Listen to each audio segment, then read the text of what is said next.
एका नामवंत कॅन्सर हॉस्पिटलने हात टेकले, पण युवराज इलेक्ट्रोपॅथी सेंटरमध्ये 48 तासात चमत्कार. सिएटंग रुग्णाबाबत मोठा दावा.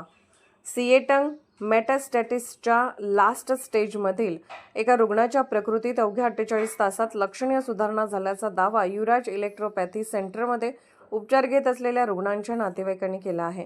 मिळालेल्या माहितीनुसार संबंधित रुग्णावर एका नामवंत कॅन्सर हॉस्पिटलमध्ये उपचार सुरू होते. नातेवाईकांनी दिलेल्या माहितीनुसार रुग्णाचे 11 केमोथेरपी, 31 रेडिएशन आणि ऑपरेशन होऊनही अपेक्षित फरक पडला नव्हता. 11व्या केमो दरम्यान रुग्णाला रक्ताच्या सतत उलट्या सुरू झाल्या. त्यानंतर संबंधित हॉस्पिटलच्या डॉक्टरांनी हा लास्ट स्टेजचा रुग्ण असून आता पुढील उपचार शक्य नाही, घरी घेऊन जावा, सेवा करा असे सांगितल्याचे नातेवाईकांचे म्हणणे आहे. अशा परिस्थितीत नातेवाईकांनी रुग्णाला युवराज इलेक्ट्रोपॅथी कॅन्सर रिसर्च सेंटर येथे दाखल केले. केंद्रातील डॉक्टरांनी इलेक्ट्रो होमिओपॅथी उपचार पद्धती सुरू केले. रुग्ण स्वतःहून आधाराने चालण्याचा प्रयत्न करत आहे. केंद्राचा दावा आहे की इलेक्ट्रोपॅथी उपचार सुरू केल्यानंतर अवघ्या 48 तासात रुग्णाच्या रक्ताच्या उलट्या पूर्णपणे थांबल्या, अशक्तपणा लक्षणीयरित्या कमी झाला आणि वेदना देखील कमी झाल्या आहेत. सध्या रुग्ण स्वतःहून उठून बसत असून आधाराने चालण्याचा प्रयत्न करत आहे.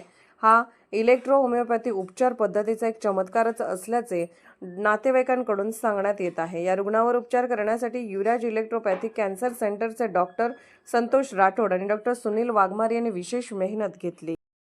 आज या रुग्णांना काय काय झालं आणि किती केमो, किती रेडिएशन, किती ऑपरेशन झाले असं हे रुग्णाचे नातेवाईक त्यांना आपण विचारूयात. नमस्कार. नमस्कार. आता जे भयाना तुम्ही बाहेरच्या मोठ्या हॉस्पिटलमध्ये जे ऑपरेशन केलं, हो, त्यांना किती केमो, किती रेडिएशन, किती ऑपरेशन झाले आणि त्यात फरक काय काय मिळाले थोडक्यात आपण सांगू शकता का? आजपर्यंत 10 केमो झालेले आहेत. अच्छा. त्याच्यामध्ये एक ऑपरेशन पण झालं आणि मेजर ऑपरेशन झालेलं आहे. त्याच्यामध्ये नंतर 30 रेडिएशन लगातार 30 दिवस देण्यात आले रेडिएशन. अच्छा. आणि नंतर एक आता 11वा जो केमो दिलाय त्याने, हार्ड केमो, तो केमो हार्ड ह्याचा होता. तर ते दिल्यानंतर 21 दिवसांनी दुसरा केमो द्यायचं त्यांनी ठरवलं होतं. तर तो केमो 28 तारखेला होता. 27 तारखेला खूप जास्ती ब्लडिंग झालं.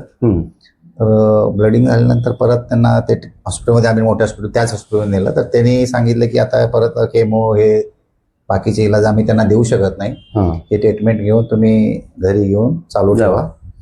तर म्हणजे ते हात टिकले, म्हणजे त्यांना काही इलाजच नाही. त्यांनी त्यांच्या ह्याच्यामध्ये काही इलाज नाहीये. अच्छा. त्यांनी बाकी नंतर दुसऱ्या मोठ्या हॉस्पिटलमध्ये पण सांगितलं, पण त्याचा इलाज त्यांच्या ह्याच्यामध्ये नाहीये. आम्हाला एक आशा होती की इथे आम्ही ऐकून होतो आणि बऱ्याचशा पेशंटचा अनुभव ऐकलाय, त्याचा रिझल्ट चांगला आहे. तर त्याच्यामुळे आम्हाला भरपूर आशा आहेत सरांकडून. तर आम्ही इथे 48 तास झालंय, तर बरचसं फरक आहे. म्हणजे पेशंटचं प्रकृती आणल्या बरीच कंडिशन खराब होती.